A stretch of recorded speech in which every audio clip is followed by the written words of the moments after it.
What are some of the concerns in the higher ed marketing atmosphere right now?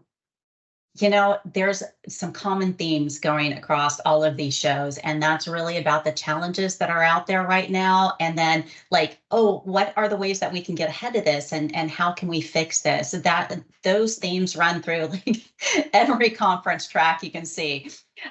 So I think really, when you talk about the wins, the headwinds that higher ed marketers are facing, it's along, of course, the enrollment cliff. Everyone's dealing with that.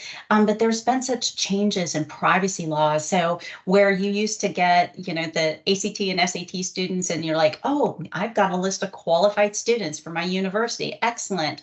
It's even affecting the LSAT, where students are now able to opt out. And we're seeing, depending on if it's LSAT, ACT, or the SAT, we're seeing up to 30, 40, 50% of students are now opting out of having that information shared to prospective universities.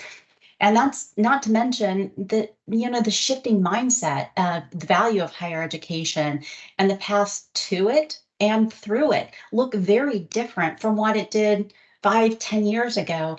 And marketers are really having to pivot amongst all of these changes. It's a lot of headwinds that everyone's facing, and the kind of curative I keep hearing out there, and comes from the ED marketers and the major partners like Eddie and the EAB, is all around first party data and how important it is to own that audience, not just so you're not having to keep relying on buying audience, but that you can learn insights from it.